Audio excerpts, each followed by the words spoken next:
It was a fun year. I thought there was a lot of really enjoyable moments, and for it to end like this in Colorado is gonna be tough to swallow, but it Yeah. was a fun year. What was your favorite moment? I guess I mean, it's probably that Cubs game in April coming back from 8-0 down. Wow, all the way then? Yeah, I go back there. Um, What about for you? for me, I would probably have to go that Dodger game when they trailed 5-0 and they came back and Oh, won against Glasnow. 6-5. Yeah. And Yeah, then maybe I mean, I didn't watch it because I was, in Europe, but I hear the Pirates games were pretty fun with Jackson Merrill becoming like the most clutch player in the history of the sport. they were, but I didn't Um, know the season was gonna go sideways like this, against the yeah, Rockies. In all seriousness, this is it's actually over. deja vu. It's over. It's done. In all seriousness, is over. This is actually deja vu all over again for me, Jim, because 2 Fridays ago, you're packing for Europe, Mhm. and I'm talking people off ledges after losing a Friday night game to the Rockies at Petco. A different game. Padres led that game in the 6th inning, ended up losing with their bullpen. Tonight, they lose in Denver. I didn't expect to say this year that the Rockies would win the season series from the Padres. That's kind of improbable. They are 7-4 against San Diego, and I'm telling you this tonight. And there were a lot of moments, a lot of opportunities in this game. But this is one of those examples where it's like if you watch the first inning, that's all you needed to see because the Padres could have scored 4+ runs in the first inning, bases loaded, nobody out for Manny Machado, didn't score. And then the Rockies off Matt Waldron in the bottom of the inning scored 4 runs. They scored 7 runs off Waldron here tonight, including 6 in the first 2 innings. The Padres were playing catch up, and they were 0 for 8 with men in scoring position, and they grounded into 4 double plays. So this was very 2023 esque. I would say for the Padres, I do not think it's any reason for concern. I said it 2 weeks ago. It's a blip, hopefully, for the Padres. I mean, we'll see what happens over the next 2 days. It would be beneficial if they could win this series by winning the next 2 days, but I'm not going to jump off any bridges here tonight. If I'm a Padres fan, as the Rockies win 7-3, they keep pace with the Diamondbacks for the wild card lead. They do drop a game to the Dodgers. They're 3 games back at the NL West. So we're going to get into it. Please subscribe. All right. Please smash the like button for us. Yeah. Follow us on X at John Schaefer, at Jim Russell ST. We'll get to all the super chats. We really do appreciate your support of the channel. Just click Grift that channel, baby. the Grift it. $ below the chat box. All right. So we'll get to all the super chats. Click the $ below the chat box. If you want to become a member, click the join button down below. What do you think, Jim? I mean, not a great night, obviously, for the Padres, but they've had a lot of great nights. They were 19-3 in their last 22 coming in, and tonight was not their night. Quietly, Manny Machado's been struggling of late. This is like your big thing. You clicked on his 7-day, didn't you? Well, I didn't click on his 7-day, but I also, tonight going 0 for 5, big moment in the first inning, bases loaded, no outs, doesn't come through. Late in the game, has an opportunity to come through, doesn't come through. Yeah, the team is winning, and when the team wins at the clip that they're at, you don't really say this guy needs to be better, and this guy needs to do this, and this guy needs to do that. And I'm not saying that about Manny Machado tonight. I'm just saying it has been a kind of a quiet week for him. Has it? Has it not? He's had 8 RBIs. Okay. So, I mean, I get it. I mean, 0 for 5 hurts the week. You know what I mean? Like coming in, he Yeah. was probably hitting what was he? Was 5 for 23. Yeah, I get it. I mean, it hasn't been maybe his best week of the year. He hasn't lit the world on fire like we know he can. Sure. And that all goes with when you win at this crazy clip, everything's great. Yeah, you don't have to exactly. be Superman. You don't have to be this guy. And if I just put this in a vacuum, Manny had a bad night tonight. So there it is. I'm not gonna go bigger picture or anything oh man, it needs to be blah blah blah. Tonight, just looking at just tonight, he had a bad night. That's it. He had opportunities in the first inning, and I believe the 7th or 8th. I forget what. Yeah, I mean, when he grinds into a double play. Yeah, Yep. 2 on. Yep. And he just had a bad night. So they had opportunities. It was shaping up to be a Coors Field game. Really, Yeah, I thought definitely. it was going to be, but it didn't really turn out that way. And the 4 double plays really hurt. Matt Waldron has definitely come back to earth a little bit. it's just hopefully a blip on the radar, and this team just I'm sure after Sunday is going to be like, thank God we don't have to play these guys anymore. Right. They're not going to play them in the playoffs. Which, Season. but no, I mean, listen, Matt Washington's got a 4.29 ERA now for the year. I'm just trying to pull up some game logs here on Waldron here recently. And tonight, 5 and 2/3 innings, 7 runs. The outing before this in Miami, 4 1/3 innings, 5 runs. So his last 2 outings have not been good. Mm-hmm. 3 of his last 4, Jim, he had a Dodgers outing in which he went 4 innings and allowed 5 runs back on July 30th. So 3 of his last 4 have been bad. And all of a sudden you start looking at like the future of the rotation and who you're counting on. Hopefully in October. Back. And Waldron's getting pushed towards the back of the rotation here. Now that you have Musgrove, hopefully they can keep him. And, we'll see if they get Yu Darvish back. Waldron's played a big role for this team in getting to this point, I would say. They didn't expect all of this. I mean, he started every 5th day all year. I know his record 7 and 10. I don't think that tells the story at all. He's played a good role for this team. Maybe to some extent, Jim, he's running out of gas. He's never been asked to do this. He's never going to throw. He's never thrown this many innings in a season in his career. So maybe he's hit a little bit of a wall. But again, we keep talking about getting to the postseason. You need Waldron to get to the postseason. He's going to make a start every 5th day for the next 40 days or whatever it is. So you need him to get there. Once you get there, I don't know how much you're going to be counting on Matt Waldron in the postseason if you do get there. Probably not a lot, I would say, because, I mean, let's just be realistic here. A knuckleballer in the postseason. Yeah, that's like just rolling dice. Yeah, I mean, if he's on a heater, then that's great. But like postseason baseball, you need experienced starting pitching, and you need flamethrowers out of the bullpen. I think that's right. That's it right there. You need some nastiness out of the bullpen, and you need frontline guys to get through the postseason with some like legit stuff. And this is nothing against Waldron, but it's just I don't see his stuff. I could be wrong. I don't know, but I don't see his stuff being like the greatest to go out there in a postseason game to go win a baseball game. That's just me. I agree. I completely agree. And also his first innings, I don't have his first inning ERA in front of me, but it's bad. So knowing that, I'm not trying to start a guy you're going to get pulled from a game if you allow 3 runs in the first inning in the postseason. He allowed 4. I mean, I don't even know if you get a second inning if you allow 4 runs in an inning in the postseason. Again, Coors Field does things. It plays short.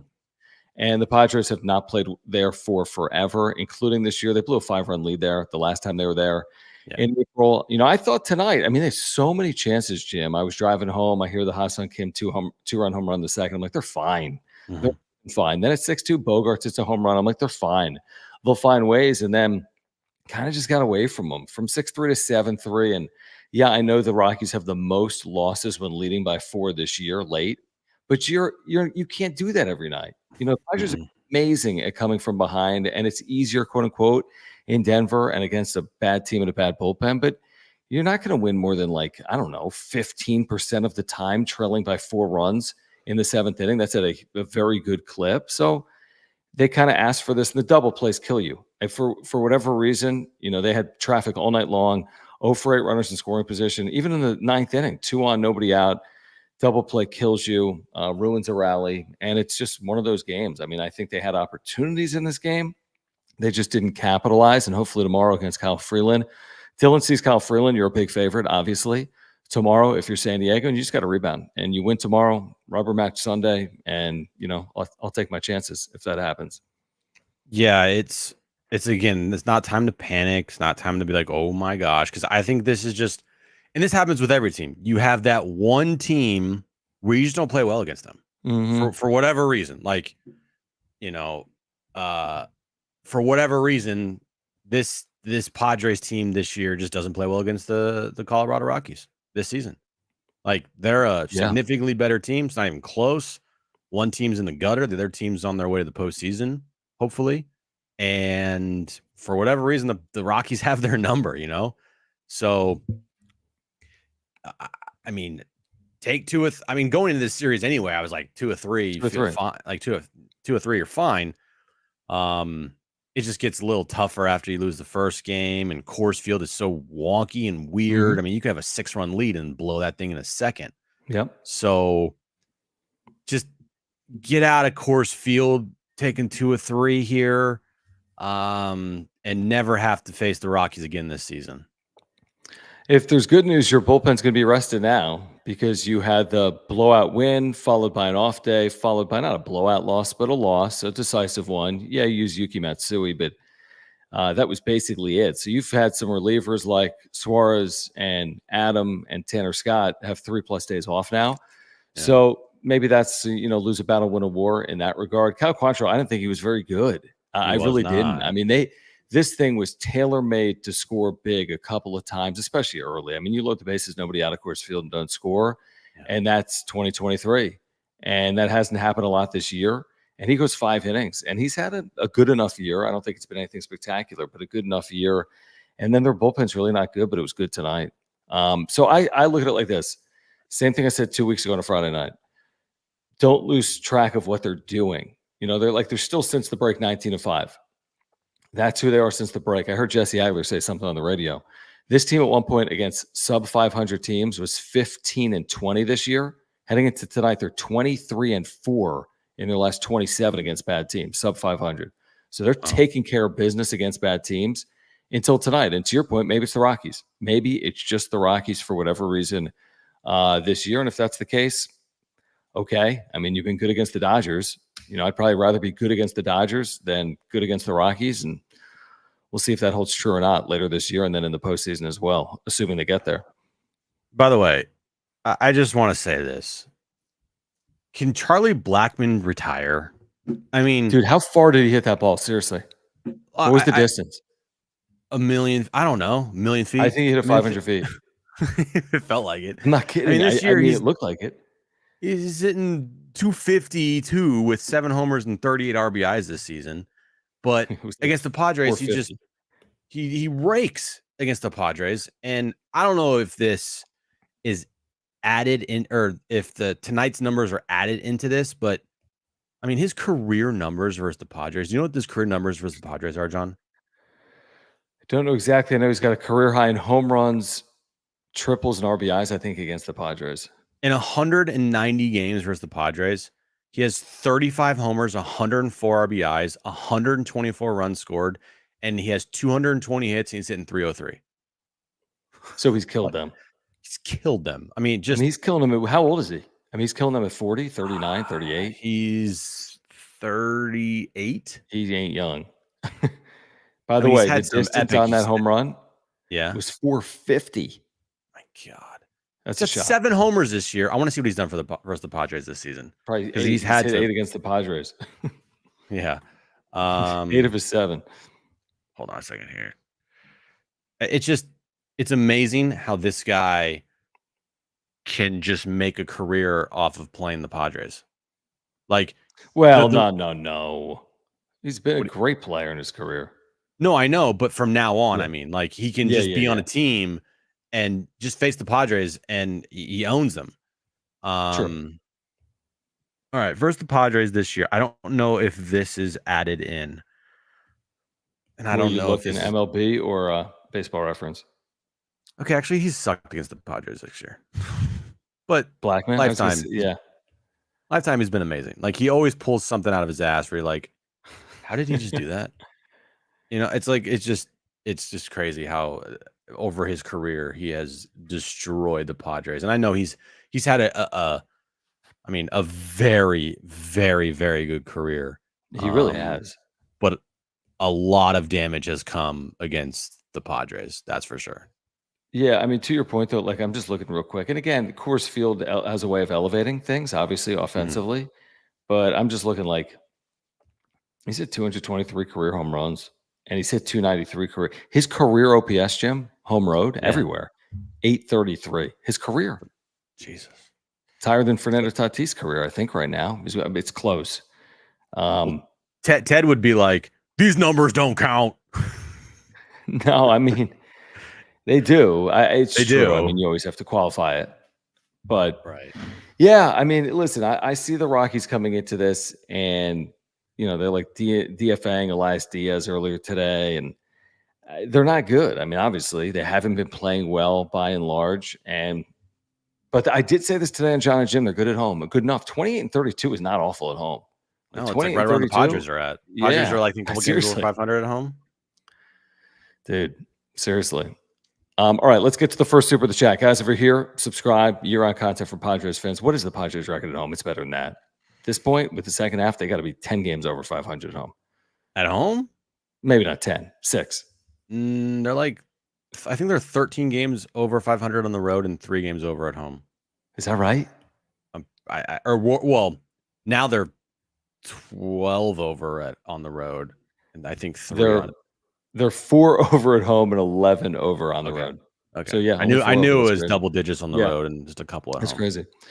Guys, subscribe here on Content for Padres fans. Smash the like button for us if you wouldn't mind. We appreciate the super chats. We'll get to all of them here tonight. If you want to control the direction of the conversation, if you want to support the channel, we do appreciate it. Just click that $sign below the chat box like every so often. I like that ESO logo for every so often. And thank you for the super chat. He says, here's my contribution to the Charlie Blackmon Retirement Fund. If we could get like 14,000 people to match that, maybe we're getting somewhere for Charlie Blackmon. But he's probably done at the end of this year. I don't know what his contract looks like. He's about to be done, I'm sure.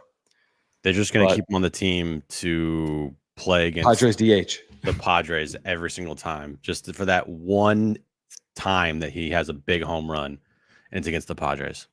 That's why he's staying. I think you're probably right. Well, it's also Coors Field, so I mean, you're bound to get like a couple extra years just because it's Coors Field. I feel like he's kind of gotten those extra years, hasn't he, at this point? He's had a great career. He really has. So this is the last. He's only signed through now. I don't know if he'll be back or not for age 39 season. But yeah, he's had a great career completely. I remember saying like 5 years ago, I'm like, this guy he was nasty. As late as like 4 or 5 years ago, he was still playing elite, 33, 34 years of age. I think he's tailed off here a little bit, but this is, yeah. 2016 through 2019. Incredible. I mean, 324, 331, 291, 314. Every year he almost 933 OPS, 1,000 OPS, 860, 940. I mean, just it's incredible. I mean, he's had a really, really good career. Yeah, the problem is, this is why we always talk about winning now with like Machado and Bogarts, because like you can't do it forever. Guys that are like born to hit, like Charlie Blackmon, truly born to hit, and the best hitter's yard in the history of the sport, you tail off age 35 plus. Most players do. There's examples of guys that hit age 35, age 36. There are. Hey, and of course, there's extreme examples, 37, 38, but it's hard. Yeah. I mean, the odds of replicating an age 32 season at age 37, the odds of that are very low. I mean, look, it's Manny's already starting to tail off. I mean, this is not overall not the best year for Manny Machado. He has played great for a stretch of time, but like overall, this season has not been his best. And if you look at the last 2 years, under an 800 OPS. Like, right. I mean, that's the start of the tail off, like, unfortunately. And you just hope that one of these years he gets hot and he has another really good season, and it coincides with the Padres also having a good season. You hope it was this year and whatnot, but like, I hate to say it, the tail off's already started with him. And I kind of hope that this is the year that everything gets put together, because we've seen that he's capable, including this year, of putting together a month where he's like a 900 plus OPS player, and they could certainly use it, September, October, however you want to look at it. But like, to our collective points from earlier this year, 30 home runs is still a reach right now. There's 39 games in the season. He would have to hit 12. It's doable. He's done it before. It's fully doable. Gotta get hot. But he's going to be reaching for it. It's going to be the final week of the season. He'll have hit 28. He's going to need 2 or 3 to get there. Now he's hit 70 RBIs in 3/4 of a season. He's pacing for that's 98, good. 97, something like that. He's got production. He finds ways. He finds ways. He does, but it's not like what you would have hoped for this season. Now, again, they're winning, and the elbow, I get it, but and they're winning. And I know since his like epic speech after the game to Kevin about I'll be fucking better, he's been much better. Dude, since from that then. moment. Yeah, from that moment on, he that's the Manny Machado, right? Like, hopefully overall, overall it's not the best, and hopefully going down the stretch here, he continues to play at a high clip, and because they're going to need it for sure. Yeah, stars have to shine come the end of the season and postseason time, and that's where you hope Manny comes through. From the day of the quote until today, not including an 0 for 5, this will dip it. But from the day of the quote until coming into today, 301, 563 slug, 906 OPS. I'd say after today, an 0 for 5, he's playing like that 292, 293, 890 OPS. Point is, he's been really good. Yep, that's the Manny but you're Machado right. we The all last want. couple of days, he has moments. He goes, I don't know. There's ebbs and flows with Manny Machado. There is, and again, when they win, it's not like the biggest concern. But it is also something that like hopefully doesn't turn into a trend. Like, hey, a couple bad days, all right, it's fine. Then you're gonna have bad days, right? Tonight, not a good day for Manny Machado. Not at all. No, it was actually a really bad day for Manny Machado, and kind of just wear it off and come out tomorrow and go 3 for 4 and a couple RBIs and maybe a home run. I don't know, something like that, and win the game and take 2 or 3 here and you move on. Yeah, especially with Dylan Cease. We'll get back to the conversation in a moment, guys. If you're here, please subscribe. We are your home for year-round Padres content, and thank you as well for the super chats. Click the $ below the chat box if you want to support the channel.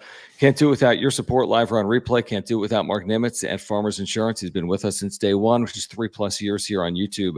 On the wrap-up show, whatever your insurance needs are, let Mark help you save money and time. He's a great insurance agent. I've got homeowners, earthquake, and life insurance through Mark, and you can as well. He does auto, he does renters, he does whatever you need, truthfully. And you can click the link in the description down below to get to his website, which you see on screen. He'll give you a free quote online or by calling him.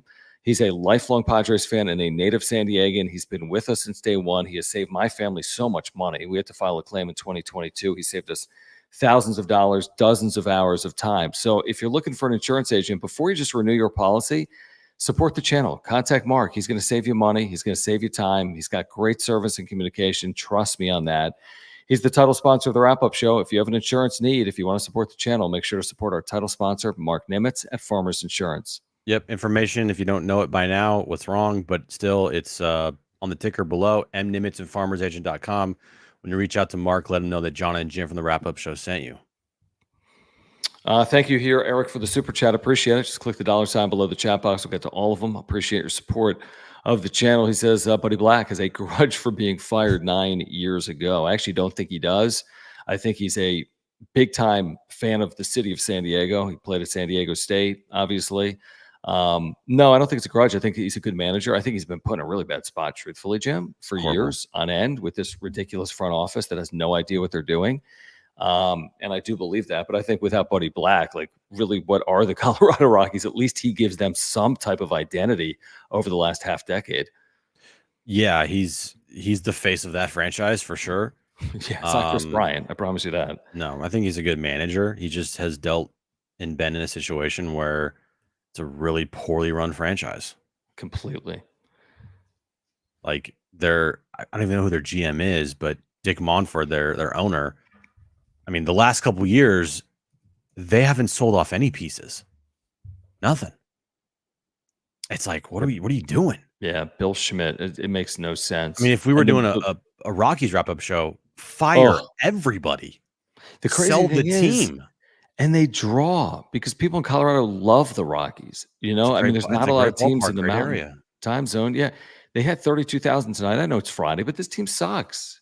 There's teams in this league that aren't touching 32,000. Was there like 35 under? Was there? Yeah, was it Hall of Fame night? There had to have been something tonight because there was a lot of fans that were still in the stands. Todd Helton in the ninth inning. Something was tonight. Maybe like a fireworks show after the game or a retirement. I don't know. It had to do with Todd Helton in the Hall of Fame. Okay, there was something tonight because there was a lot of fans left in that ballpark in the ninth inning. I was like, maybe, yeah, interesting. But in general, I don't think their attendance is as like pathetic as it should be. Like I'm looking right now, Colorado Gym is 15th in baseball in attendance, 31,189 per game. Great. That's higher than the Angels, higher than the Mets, higher than the Orioles, higher than the Diamondbacks, higher than the Guardians. I mean, it's great. That's always been that organization's issue. They actually get support, therefore they don't have to spend. And when they do spend, it's the dumbest spend ever. Like Chris Bryant is your big spend. Let's get rid of That's how you Arenado invest. and Yeah. spend on so stupid. And he hasn't been on the field at all. And it's just been an absolute disaster. And yeah, they've been, I mean, at least the White Sox and the Marlins, that's where I give teams credit. Like the White Sox know who they are. They suck. They trade off everyone other than Crochet, but there was a reason. Marlins, to their credit, they know who they are. They're thinking about the future. And then the Rockies, like they're just in this like, where are you going in the NL West if you're Colorado with the way that the Padres are so heavily, I mean, they're so invested. The Dodgers are always invested. Arizona was in the World Series last year. The San Francisco Giants, I mean, if nothing else, are invested. They're interested in winning. And then you're Colorado. Not good. They're again, if we were doing a Rockies wrap-up show, it would be a big night. We'd be like, we own the Padres. Hey, let's celebrate. They won the season series. But again, saying. I would be firing everybody every single night on that show. 100%. Some news and notes out of today, because I think we had Marty on San Diego Sports 760 talking with Dennis Lin. Fernando Tatis Jr. has not fully ramped up. He's still awaiting another MRI on his full like healing of the stress fracture. So he's been ramping up, but he has not yet been sprinting.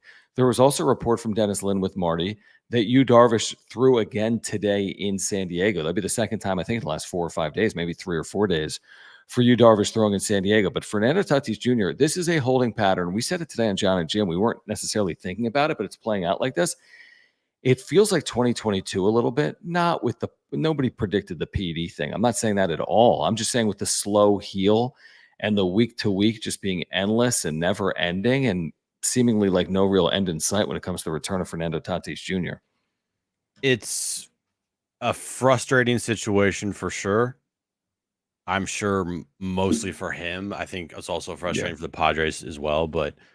And thankfully they're winning a bunch of games. And you might be saying, like, why thankfully? Well, because if they were losing and not doing well, then there'd be a lot of pressure on Tatis to come back. Oh, yeah. There would be like, what's going on here? And there'd also be a lot of pressure on him when he returns to be like this savior figure. Which is hard to do.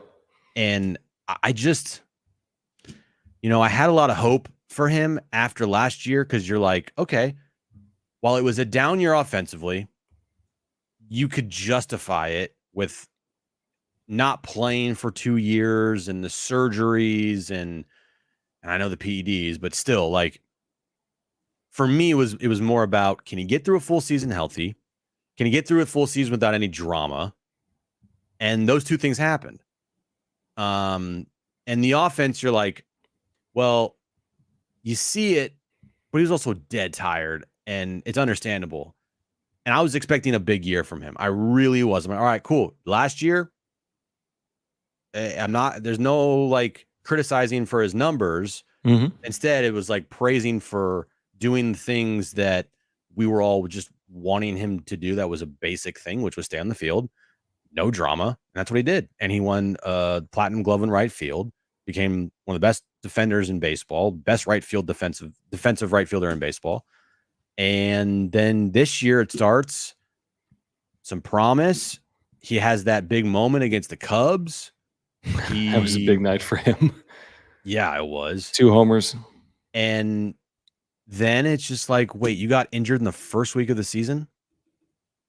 I mean, this is a problem. It's not something that is being talked about enough or a lot because there's more important things, which is the team and them winning and making the postseason. And we'll get to the Tatis conversation in the offseason for sure. But like, I mean, this is it's brutal, man. He's made of glass. Can't stay healthy. Can't stay on the field.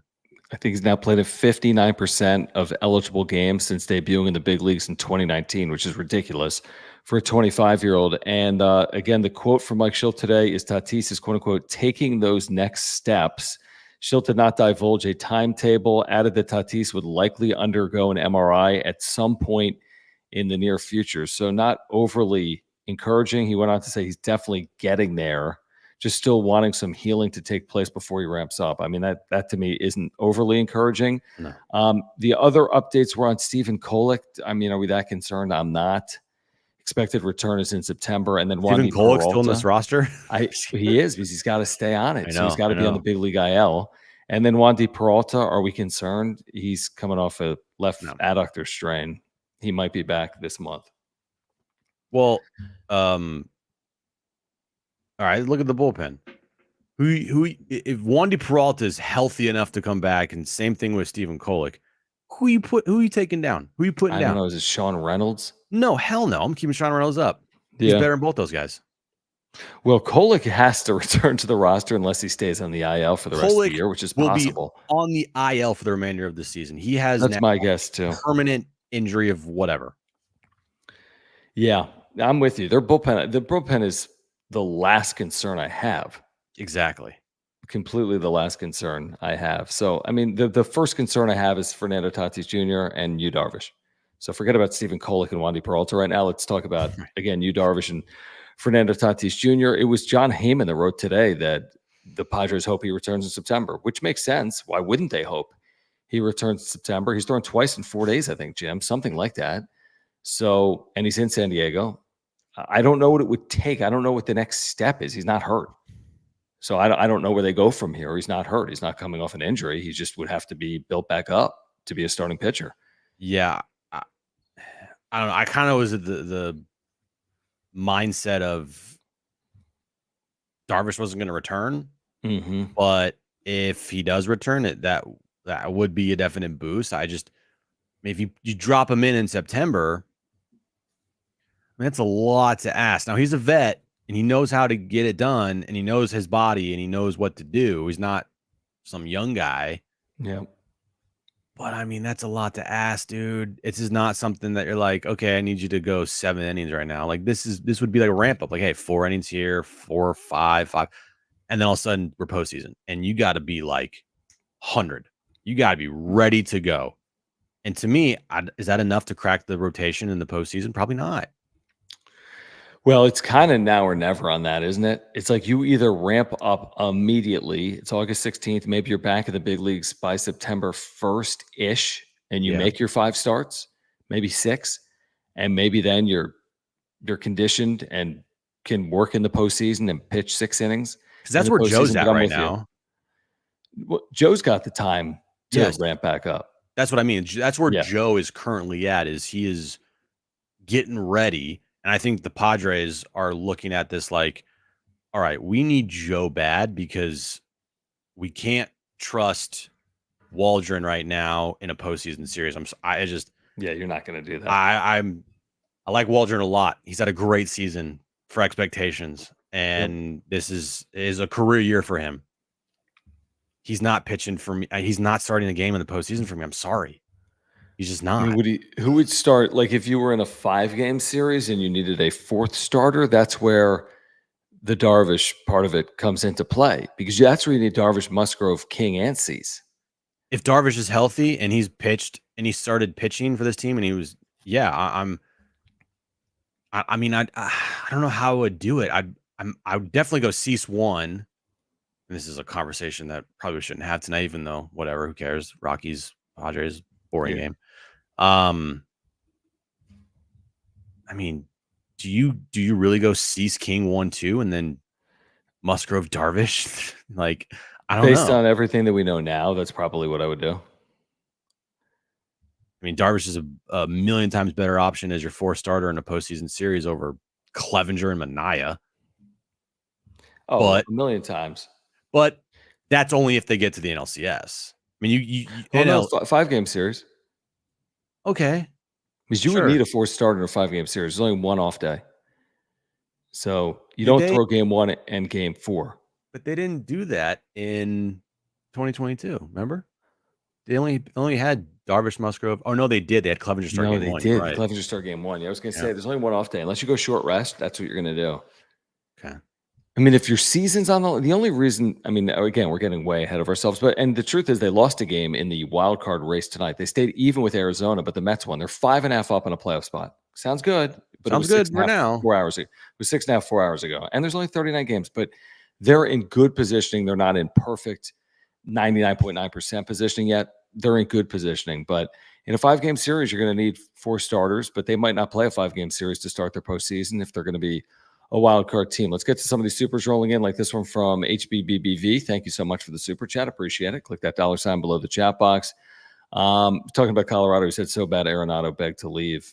Which, again, do you blame? I don't even remember how that played out. Do you remember how that played out? I have no idea. He asked to leave, I guess. I'm assuming they got nothing in return. They basically gave him to the Cardinals. That makes no sense. I just yeah, exactly. That wasn't a good situation. Every so often talking about Martin Perez, Morejon opener, hoeing after. Are we talking about in the postseason? No, thank you. No shot. No, thank you. I mean, again, you can play that game they did against the Cardinals in the postseason years ago, and it worked. Good luck. That's what I would say to that. It's not a good strategy. Yeah, no shot. Now, again, Perez, great. Get you to the postseason. Morejon, great. He's been valuable out of their bullpen. Brian Hung, awesome. But in the postseason, you're asking a lot of Martin Perez to start a game, unless it is like an inning. But then you're asking for trouble. Right. Trying to navigate 9 innings with your bullpen, in my opinion. But again, if you had to do it every so often, you'd feel better than some teams would feel about a bullpen game. But let's get there first, is what I would say. And let's see if they can continue. Like, keep the Dodgers in your sights, because they lost Tyler Glass now. Yes, they won in come from behind fashion tonight against the Cardinals, but they're far from invincible right now based on everything that we know. So don't fall 5 back. Keep it at 3 or closer for the next week. Mm-hmm. Just keep them within your sights. You fall 5, 6 back, it's going to be really tough to do. You got to, this 3 threshold, I'm fine with. You start getting a 5 and it gets really concerning. Yeah, the number is 3 at the start of September. Yeah. And game on. I mean, game on. Yep. It's already game on right now, but definitely 3 at the start of September, and you fully go for it. If you're like 6, and that's a crazy 6 is a good number. That's a big 6. Number. You're like, I mean, we'll see what happens. If it's like 5 or 6 at the start of September, then basically the mindset is we're going to worry about ourselves. Yep. We're going to play good baseball, and if by chance at the end of the year there's an opportunity, then we'll go for it. But we're not going to have everything we do night in and night out be like, what are the Dodgers doing? What are the Dodgers doing? You know? I agree completely. It will be shifted to like, okay, wild card race. Diamondbacks in a sense, because you will be positioning yourselves against them for home field essentially. And then whatever else anybody else is doing.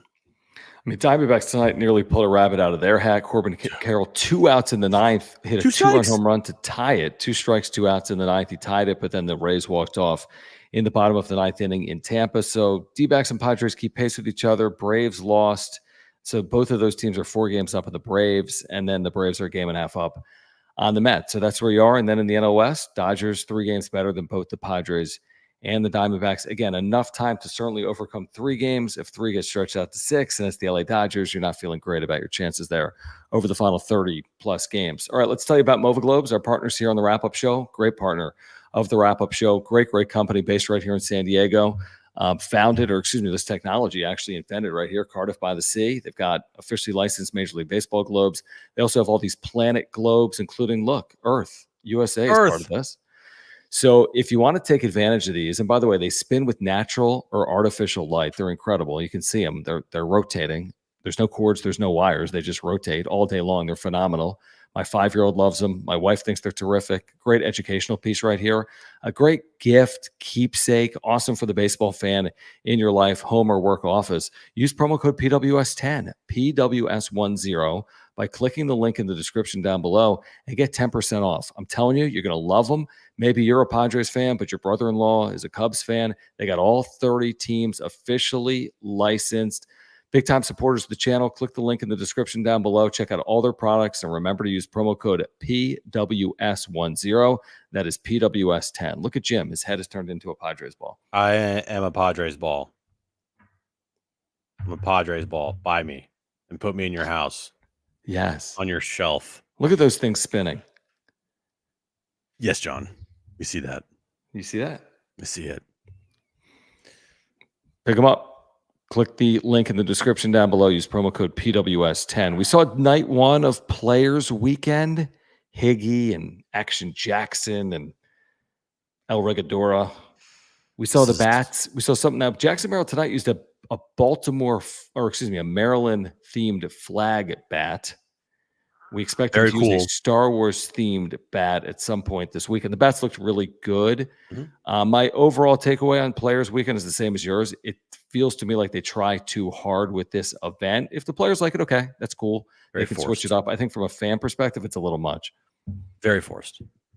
Yeah. Comes off kind of cringy.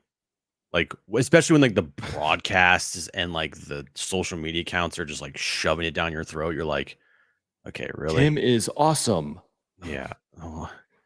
Like, what was Bryce Johnson's nickname? Beej.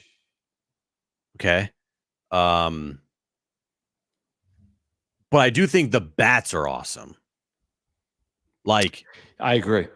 Like, they should just use those in general, man. Liven it up. Use some cool bats. Who cares? Who cares? Who cares?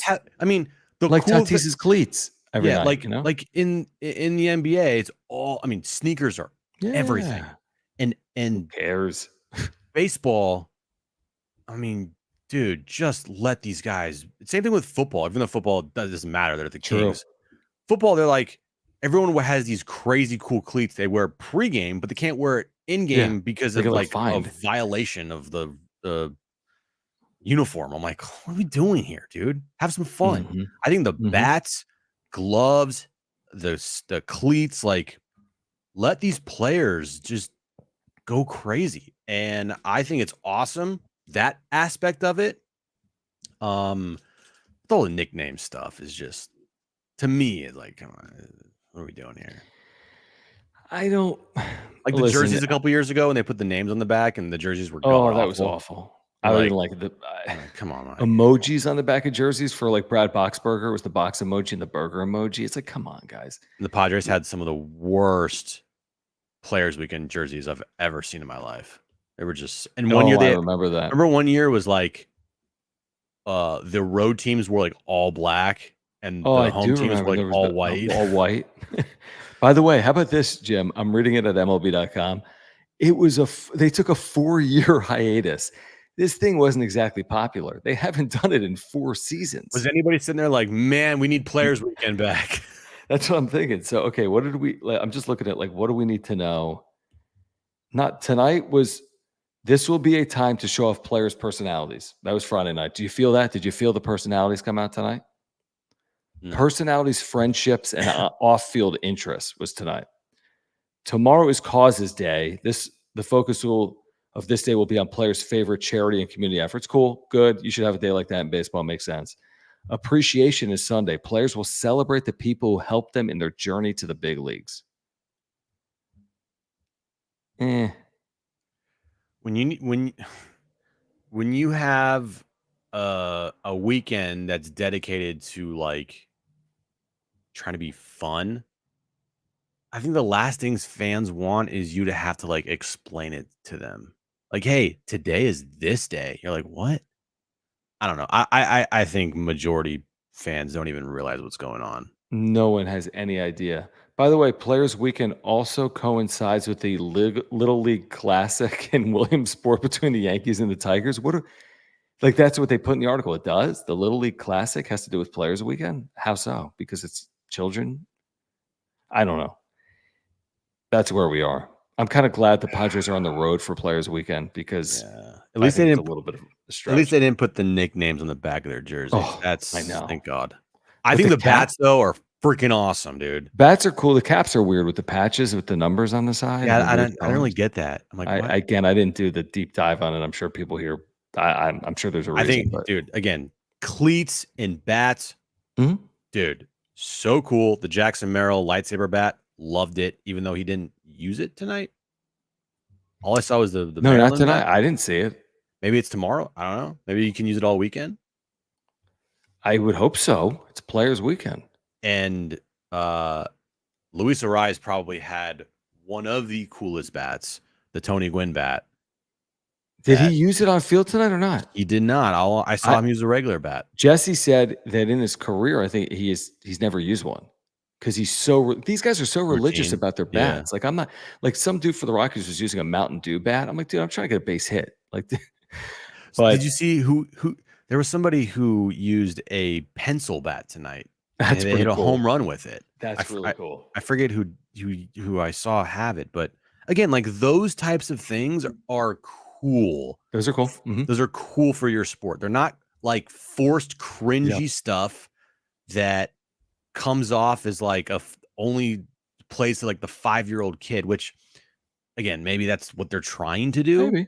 to Yeah, build, maybe. to grow the game. And if that's the case, then okay, fine. But the bats, I think, play with every demo. I think Yep. the cleats play with every demo. I agree. And I think if guys had like cool glove designs, I think that would also play as well. Like if I'm a kid, I'm drawn way more to like the flashy bats and cleats and gloves rather than like these really cringy nicknames that are forced. That's just me. Yeah, no, I agree. Again, for me, and I think for our viewers that come here day in and day out, truthfully, they don't need any of it. They need the baseball. They need the Padres to play well. They need Manny Machado to perform. They need Fernando Tatis Jr. healthy. I don't need anything else. Now, maybe we're the outs.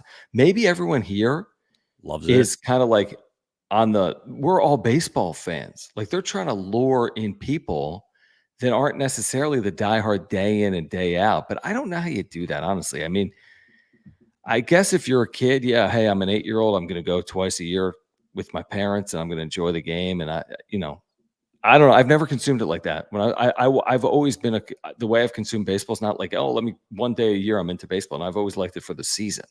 Mm-hmm. So let me ask you this, and I don't keep up with this, and I probably should. Is there a lot of signature baseball shoes for players in the sport? Hell no. Are you saying non-cleat shoes? Because some guys have cleats. No cleat shoes. I don't think. First of all, signature shoes. The problem with signature cleats is there's no money in it. Who the hell's buying cleats? You know what I mean? Well, I mean, kids playing baseball and little league. But compared to like a basketball shoe, you're right. I get the 1%. Yeah, but so, still, I think you got to take. Is there anyone that doesn't have a cleat that has a signature shoe? Or who is it? Ohtani, New Balance. Does Ohtani have a New Balance shoe? I think Tatis had like a before he got shunned by Adidas. Yeah, but Ohtani has to, right? If he doesn't, that's the craziest thing I've ever heard of Ohtani. I think Bryce. I mean, the one thing about Bryce that I do love is he has some really cool cleats. Like he does. Well, it's always Philly Fanatic this and yeah. He goes full into Philly mode, and it's pretty cool. So yeah, I mean, it's a good point though. Like, again, are you walking into a Foot Locker in San Diego and be like, "Give me the Jackson Churios 5"? No, I'm sorry, it's not happening. It's just not happening. It doesn't. That's where I think Ohtani. Sure, I think Ohtani absolutely has a market for a shoe. We'd be lying if we said otherwise. Well, Tatis. That's the thing, and this goes back to Tatis. I feel like, unfortunately, close. He got busted for PEDs and then got injured, and he's never on the field. But I think of the last like 10 years, to me, and I might be biased, I think he was the closest to like break through almost to have like he was close.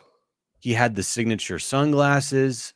He had the Gatorade national commercials. Ads.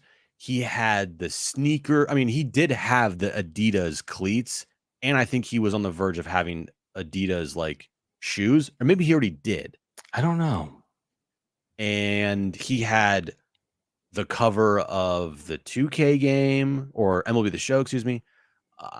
And then it just all crashed down.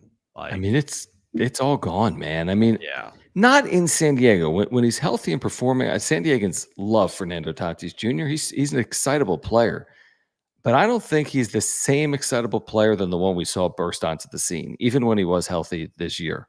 Like the 2019 Tatis is different than the 2024 Tatis, even when he was healthy. Yeah, he was the face of baseball, or at least on the verge. There was a period of time I think he was. And he's been passed by Aaron Judge. He's been passed by Bryce Harper. He's been passed by Shohei Ohtani. I think he's been passed by probably 20 players, Jim, at least. I mean, I think Paul Skeens is a bigger name than Tatis nationally. I think Juan Soto, just because of in New York.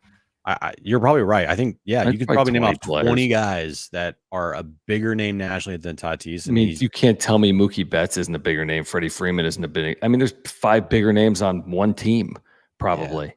Truthfully, man, that's just a bummer. It's a shame. It's a shame. I love Tatis. I mean, I still do, and I still think he's capable of doing special things here. I really do believe that, but I'm even beginning to question some of it. And I hate being that guy, but like proof's in the performance. You got to perform, and you got to stay healthy. Yeah. So I please show us all, be healthy, perform in clutch moments, in big moments. And he did in 2020. It's been a long time though, since 2020. Yeah, just come back and win the NLCS MVP. It's fine. That'd be nice for the World Series. JD Gacho, appreciate you, man, as always. He says, now Fernando's worn 50. He had 50 styles of cleats this year. He says, didn't Fernando sport Kobe-inspired cleats once? I think the answer is yes, absolutely. I think he did in LA. Actually, earlier this year. He's had an amazing collection of cleats that he's worn on field. Amazing, incredible, beautiful. Yep. But you can't wear them if you're not on the field either. He was supposed to wear 50 different iterations this year. I don't know if he's even capable of doing that anymore. What's he do with them? Did they auctioned or purchased or so? I have no idea what happens to those cleats. He had that whole PR company with him.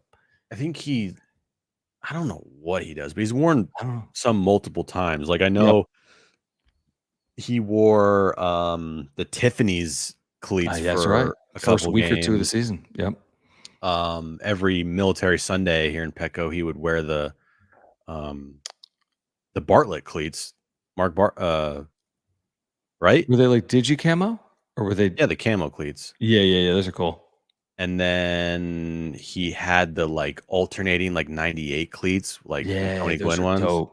He's had an amazing. I mean, his style's ridiculous. His style is truly unbelievable. And that's what sucks about him not on the field and him. I mean, dropping down a lot of pegs as far as like nationally, not like nationally goes. I mean, I need to see this guy in a month. Like I can't go another off season. Oh, well, Tatis returned. We need to see him. Like, please. I mean, is he really going to be that guy, the ultimate what if guy? That's what he is right now. It's at least something that should be discussed. If we're being honest, and we've said this a lot, you have to discuss it. You can't pretend like everything's fine and he's still a great young player that's capable of doing everything you hoped he could once do. I mean, he's got to prove it to us. He's got to stay healthy for like a year. Yeah. Hey, Faye. I mean, come on.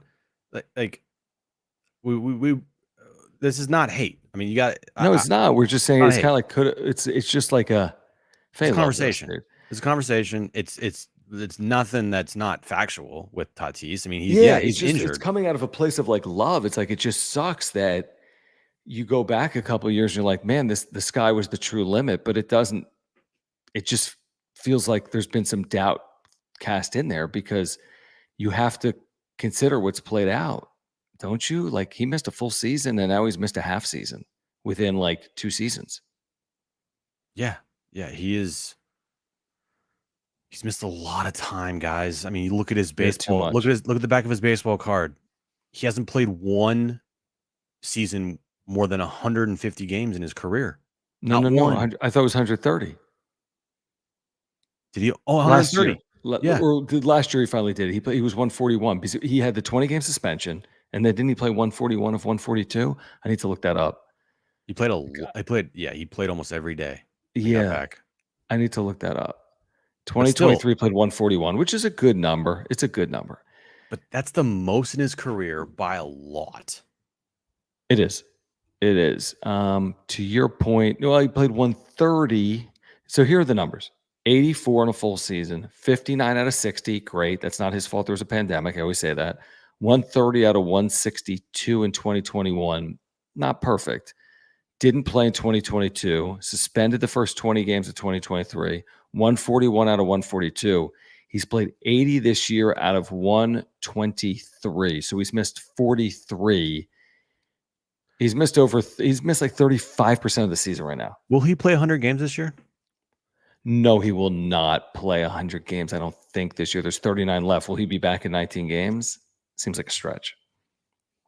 Again, this could all be not forgiven because he's injured. But of course. I mean, if he comes back and produces, and I mean, come back and have the best postseason run that we've seen here in forever, and no one cares how many games he played. That's what we're asking for. We're praying for that. We hope for that. That's the ideal scenario.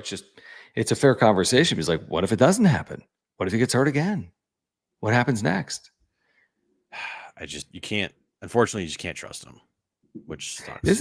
This is interesting from Patman 0074. Thank you, Patman. Appreciate the supers, guys. Click the $sign below the chat box. He says Trevor Plouffe talks about this, but the majority of the kids on his little league team still say Tatis is their favorite, and that's in LA. I could see how that would have resonated over the last 5 years. Absolutely. He's burst onto the scene. I hope it continues over the next 5 years, is what I would say. Yeah, I do too.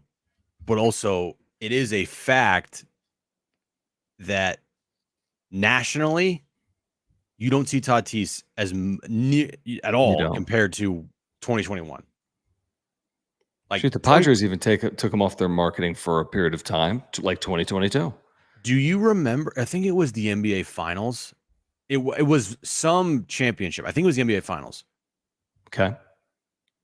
And every single commercial, essentially, was Tatis. The Gatorade commercial. Kind of remember that, yeah. And I'm like, dude, here we go. Yeah, this guy's big. We were having conversations about, like, is he bigger than the franchise? Yeah. Nobody's saying that anymore. Now, of that is to Tatis's credit. Like, he's kind of changed his ways. Like, he seems from the public perspective to be more like focused on the task at hand. Like, he just wants to go out there and play and perform and help. And that seems to be like, I feel like he's really changed his ways, the way he speaks to the media. But unfortunately, that hasn't prevented him from like breaking his leg this year. I mean, he truly was playing on, I guess, a broken leg or a fractured leg for 80 games, which is impressive, I guess, to play 80 games on a fractured leg. But the truth is his bone fractured or had, I don't know. I mean, we're not reaction. It's not a fracture. Which I guess is on your way to some type of hairline or some type of fracture. That's very concerning. Plus, I mean, what has he had, Jim? He's had the wrist. He's had his back. The shoulder. He's had the shoulder. He's had the leg. In the minors, he broke a thumb, ended a season, sliding into second when he was very young. 18, wrist, shoulder, 19. back, hammy 1 year. Yep. The leg. Did he have like an ab thing swinging, keep him out at any point? I don't know. There's been a lot, is the point. There's been a lot. Yeah. Let's hope we see him sooner rather than later. Underdog Fantasy, guys, look at this nice graphic. If you want to take advantage of NFL Week 1 discounts, you can do so right now at Underdog Fantasy. You got all these deals if you sign up using promo code PODSWRAP, PADSWRAP. What are the deals? You get a free special pick. You get these discounted special picks that you see on screen right now, okay? Higher or lowers, and a lot of hires here because they're discounting the pick. So higher than 183.5 yards passing for Anthony Richardson, and so on and so forth. And you're getting a 50% deposit match up to $250 free dollars. All you need to do is use promo code PODSWRAP, that's PADSWRAP, to get that 50% deposit match, the NFL Week 1 discount, and the free special pick. What did you say today, Jim? You took a higher than a half home run on someone. I forget who that was. It was Jackson Merrill. He almost got it. It was a homer in 29 ballparks. How ironic is that? The only ballpark it's not a home run, the ball he hit tonight, was Coors Field in Colorado. Ridiculous. So you were pretty close, but again, pick'ems. You can play Padres pick'ems. They're playing 18 straight days, folks. You can play every single day with Padres players and win at Underdog Fantasy. All you need to do is use promo code PODSWRAP, PADSWRAP, get the free special pick, the NFL Week 1 discounted picks, and the 50% deposit match. NFL, Jim, we were talking about today, 3 weeks away. It is coming up very fast here. All of a sudden, we'll be like, whoa, it's Chiefs-Ravens Week 1, right? Opener? You tell me. I know there's the Packers-Eagles Day 2 in Brazil. I don't know. What's game day 1? Chiefs-Ravens Game 1. It's a big game. You think? Bigger than Lions Chiefs. Why are the Lions in that last year, Jim? Friday will be Eagles Packers, and then Sunday night will be Rams Lions, and then When do Monday your night Chargers play, Jim? nobody cares. Monday night will be Jets Niners. I want to know right now, quick, that Jim will freak out when I do this. Put it in the chat if you root for the Chargers.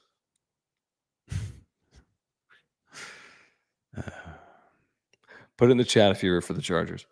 Put in the chat if you hate the Chargers. Yeah, that too. That's fine. But put it in the chat if you root for the Chargers.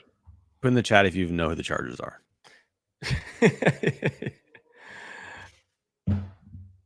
All right. A lot of hell knows and who's. Yep. Figured that. Anecdotal. It would be interesting to know how many people in San Diego root for the Chargers. I wish I truly knew. General sports talk, John. Well, exactly. NFL.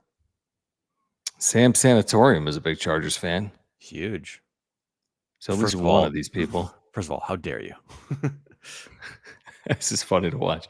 All right, we're back Sunday night. As you know, guys, we take Saturdays off. We'll be back Sunday night, 9:30 Pacific, to wrap up this series. Can the Padres win it? Last time I had one of these Friday nights, after Rockies lost, they won the series. So we'll see if they can win the series. They do have Dylan Cease going on Saturday. They've lost the season series to the Rockies. Still chances, though, to gain ground, pick up games on Arizona and or LA over the course of the next 2 days. We'll see if they can do it or not. So as we tell you, please subscribe. We're working our way towards 7,000 subscribers.